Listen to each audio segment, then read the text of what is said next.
ठीक है, हमारे साथ धक्का हो रहा है। एक डीजीपी लेवल का बंदा, ठीक है, 5 दिन हो गए हमें इंसाफ नहीं मिला। आप लोग हमारे साथ रहना। और ये भाई तो मेरा पुराना मित्र है, आपका भाई, हम लोग पहले से मिलते रहे। जब से पता लगा बहुत मन में दर्द है। वो अम्बेडकरवादी थे जी, संघर्ष अपने लिए अभी नहीं किया कि मेरे को पोस्टिंग दे दो या कुछ है, वो समाज का ही काम था। कल गौतम जी ने पूरे देश में बंद का आह्वान भी, कल पूरे इंडिया में 11 बजे कल हमने आह्वान किया हुआ पूरे इंडिया में सारे जिला मुख्यालयों पे। हरियाणा में बीजेपी की सरकार की सांसें फूली हुई हैं। पिछड़े समाज से आने वाले हरियाणा के मुख्यमंत्री नायब सैनी की नींदें उड़ी हुई हैं। बीजेपी बौखलाई हुई है क्योंकि अब पर्दा उठ रहा है। वो सच्चाई जो पर्दे के पीछे छिपी हुई थी वो अब एक एक कर सबके सामने आने लगी है। बीजेपी सरकार में क्या क्या हुआ सबूत के साथ रखा जा रहा है। रखने वाला कोई और नहीं बल्कि सरकार के साथ रहने वाले लोग ही हैं। पुलिस से लेकर ब्यूरोक्रेसी में दलित समाज से आने वाले अधिकारी जो कल तक घुटन महसूस कर रहे थे, बावजूद इसके चुप्पी साध कर बैठे थे, वो अब अपनी आवाज़ बुलंद कर रहे हैं क्योंकि पूरन कुमार प्रकरण से उन्हें आभास हो गया अब नहीं बोलेंगे तो फिर उनके साथ भी पूरन जैसी ही दर्दनाक स्थिति हो सकती है। इसलिए आईपीएस पूरन की पत्नी का खुलकर सपोर्ट करने लगे। लेकिन इसी बीच बीएसपी प्रमुख मायावती ने जो कहा वो चौंकाने वाला है। नमस्कार दोस्तों, मैं हूं परवीन सानी। दोस्तों, आईपीएस पूरन कुमार की पत्नी अमनीत पी कुमार ने चंडीगढ़ पुलिस पर गंभीर आरोप लगाए हैं। अमनीत ने पुलिस की जल्दबाजी और शव के साथ अपमानजनक व्यवहार पर कड़ी नाराजगी जताई। उन्होंने खुद को दलित विधवा बताया। अमनीत पर क्या गुजर रही होगी, आईएएस रहते हुए भी खुद को दलित विधवा कहने को मजबूर उन्हें होना पड़ा। बेबसी समझिए और सिस्टम में सामंती सोच के अफसरों की गुंडागर्दी समझिए। दोस्तों, अमनीत कहती हैं पुलिस ने परिवार की सहमति के बिना शव को सेक्टर 16 अस्पताल से पीजीआई ले जाकर महत्वपूर्ण सबूत नष्ट करने का प्रयास किया। परिवार की सहमति बेकार है तो चंडीगढ़ पुलिस शव के साथ जो चाहे कर ले। मैं अब तक चुप रही लेकिन ये सब हाथ से बाहर हो गया है। इतनी जल्दबाजी क्यों? पुलिस अपनी करतूतों की सफाई दे। शव को एक जगह से दूसरी जगह ले जाते समय संभावित सबूत नष्ट हो सकते हैं और इसकी पूरी जिम्मेदारी चंडीगढ़ पुलिस की होगी। तो आईपीएस पूरन कुमार की पत्नी आर पार के मूड में है। उनकी सीधी सी मांग है हरियाणा के डीजीपी शत्रुजीत सिंह कपूर और रोहतक एसपी नरेंद्र बिजरानिया समेत कई अधिकारियों के खिलाफ एफआईआर दर्ज हो। हरियाणा के आईपीएस अफसर वाई पूरन कुमार की पत्नी ने खुले तौर पर सरकार के खिलाफ मोर्चा खोल दिया है। अब ये लड़ाई हरियाणा में ऊंची जाति के अफसर वर्सेस एससी समाज से हो चुका है। इस मामले में हरियाणा की एससी बिरादरी से ताल्लुक रखने वाले सीनियर अफसरों में जबरदस्त गुस्सा है, खासकर डीजीपी शत्रुजीत कपूर को लेकर। पूरन कुमार एससी कम्युनिटी से थे और उन्होंने अपने सुसाइड नोट में डीजीपी का नाम बोल्ड अक्षरों में लिखा था। समाज के कमजोर तबके से आने वाले आईएएस अफसरों ने चीफ सेक्रेटरी अनुराग रस्तोगी के सामने अपना रोष जताया। सीनियर आईएएस अफसर डी सुरेश ने तो इस मुद्दे पर सीएम नायब सैनी के समक्ष भी खुलकर अपनी बात रखी। इन अफसरों का कहना है कि पिछले 3-4 वर्षों से एक सीनियर आईपीएस अधिकारी के इशारे पर खास समुदाय के अफसर टारगेट पर हैं। उनमें डर फैलाया गया, उन्हें धमकाने के लिए गैंगस्टरों का सहारा भी लिया गया। बेनामी और झूठी शिकायतों के आधार पर एससी बिरादरी के अफसरों को अरेस्ट किया गया। एक तरह से पूरा सिस्टम फेलियर हो गया। ये सब पॉलिटिकल आकाओं की नज़र में हीरो बनने के लिए किया गया। सोचिए, 4 साल, करीब 4 साल से ही तो नायब सैनी के हाथ में हरियाणा की कमान है। पॉलिटिकल आकाओं को खुश करने का प्रयास हो रहा है। तो बीजेपी की सरकार में कौन है वो जो सामंतशाही सोच के साथ सरकार में है, जबकि सरकार के अगवा पिछड़ी जाति से आने वाले नायब सैनी हैं। फिर भी एससी बिरादरी के अफसरों से पक्षपात हो रहा है। दोस्तों, हरियाणा में खाद्य नागरिक आपूर्ति एवं उपभोक्ता विभाग के प्रिंसिपल सेक्रेटरी और नई दिल्ली में मौजूद हरियाणा भवन के रेजिडेंट कमिश्नर डी सुरेश का कहना है कि उन्होंने सीएम सैनी के सामने पूरी बात रखी, प्रोसीजर को फॉलो किया जाए, सीएम को बताया कि क्या गलत हो रहा है, एफआईआर, अरेस्ट और सस्पेंशन होना चाहिए। पूरन ने जो अपनी जान ली है वो दर्शाता है आईपीएस ने भयभीत होकर जान दी है। परिवार पीड़ा और गुस्से में है। This is a very big tragedy.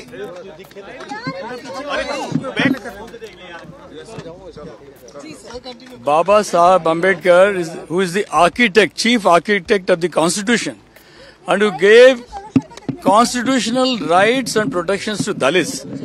Those are not being given to Dalits, and this is not a political thing. So, on behalf of the Dalit society, we want to demand DGP Chandigarh, why arrests are not made immediately of the DGP and SP. We, as a society, we want to go there and ask him, why? When arrests could be made illegally by DGP Shatrujit Kapoor all along, why he is not being arrested by Chandigarh?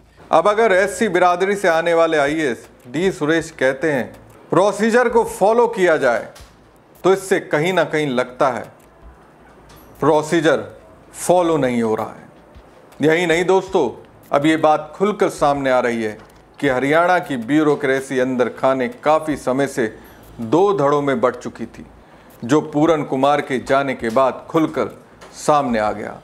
दोस्तों, हरियाणा में परंपरा रही है कि यदि किसी बड़े अफसर की कोई शिकायत आती है तो सीएम या सीएस उसे बुलाकर समझा देते थे, फिर ज़रूरत पड़ने पर जांच और उसके बाद अप्रूवल लेकर एफआईआर या अरेस्टिंग होती थी।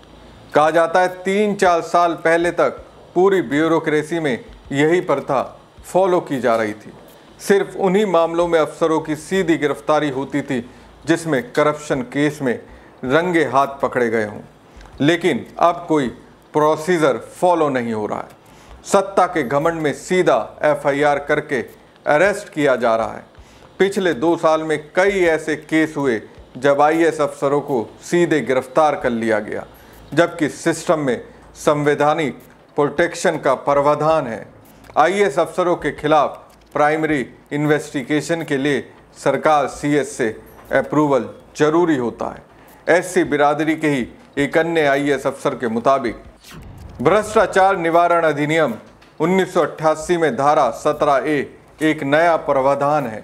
ये धारा 2018 में संशोधन कर जोड़ी गई है। इसका उद्देश्य है किसी भी लोक सेवक द्वारा अपने पद पर रहते हुए लिए गए फैसले या सिफारिश से संबंधित भ्रष्टाचार के मामले में पुलिस बिना सरकार के पूर्व अनुमति के जांच या पूछताछ शुरू नहीं कर सकती। हरियाणा में कई मामलों में ये नियम फॉलो नहीं हो रहा है। एक अन्य दलित जाति से आने वाले अधिकारी के मुताबिक पिछले कुछ समय में एससी और ओबीसी जैसे कमजोर वर्गों के अफसरों को फंसाने के लिए बेनामी और झूठी शिकायतों का सहारा लिया जा रहा है। इसके आधार पर एफआईआर दर्ज कर सीधे अरेस्टिंग की गई, टॉर्चर किया गया। इसका मकसद सिर्फ पिछड़े तबके से आने वाले अफसरों में डर फैलाना था। स्पष्ट रूप से ये संदेश दिया गया कि जो सवाल उठाएगा उसे ही फंसाएंगे। फर्जी सबूत व्हाट्सएप चैट को आधार बनाया गया, वो भी बगैर किसी जांच के। ये दोस्तों नायब सैनी सरकार में दलित अफसरों की व्यथा है। अभी और जानिए, एंटी करप्शन ब्यूरो की कार्रवाई झेल चुके एक दलित आईएएस अफसर के मुताबिक सरकार की नज़र में नंबर बनाने के लिए एसीबी का जमकर गलत इस्तेमाल हुआ। झूठी शिकायतों पर कार्रवाई हुई। शुरू में पटवारी या छोटे लेवल के अधिकारी कर्मचारी पकड़े गए, उसके बाद पॉपुलैरिटी बटोरने के लिए बड़े अफसरों को निशाना बनाया गया, वो भी बिना कोई प्रोसीजर फॉलो किए। ऊपर से आशीर्वाद मिलने के बाद सीएस ऑफिस भी कोल्ड कर दिया, वहां से धड़ाधड़ अप्रूवल मिलने लगे। सरकार को ये कहकर गुमराह किया गया कि इससे करप्शन पर जीरो टॉलरेंस की इमेज बिल्ड हो रही है।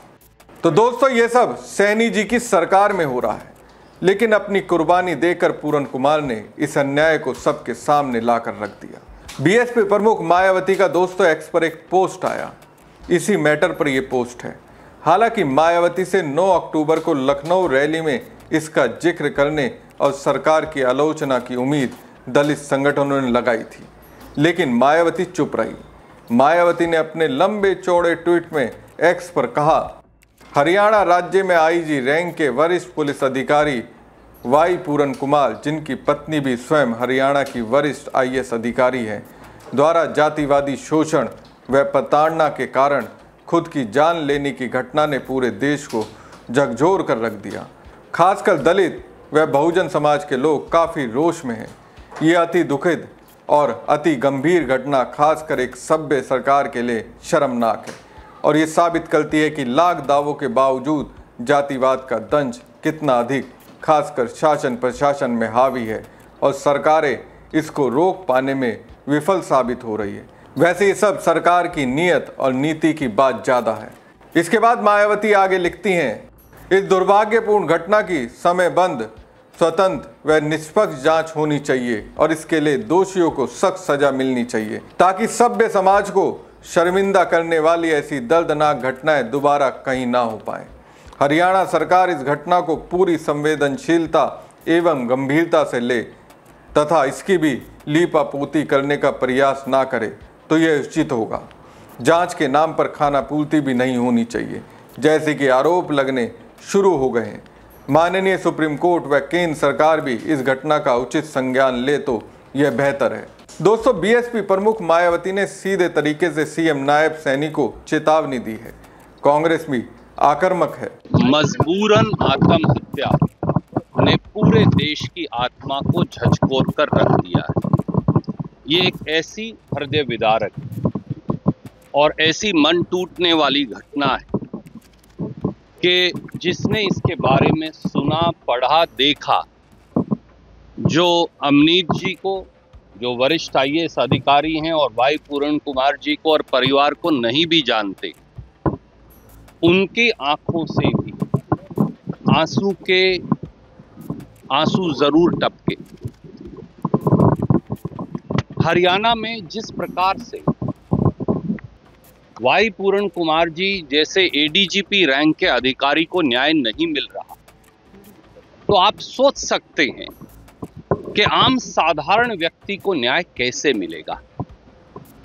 एक ऐसे व्यक्ति जो खुद IG पोस्टेड हैं, ADGP रैंक में हैं, IIM अहमदाबाद से निकल कर आए हैं, सत्यम जैसी कंपनी में नौकरी पर आने से पहले काम करते थे और IAS से ज़्यादा रैंक लेकर IPS में आए, पत्नी वरिष्ठ IAS अधिकारी हैं। अगर उन्हें न्याय नहीं मिल सकता तो न्याय किसे मिलेगा?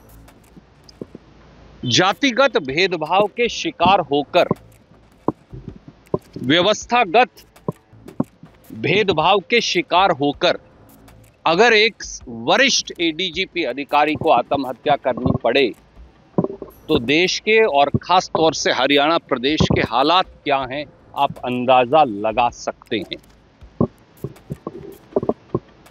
क्या कारण है कि एक ADGP रैंक के अधिकारी को पुलिस स्टेशन में, मंदिर में दर्शन करने की इजाजत नहीं?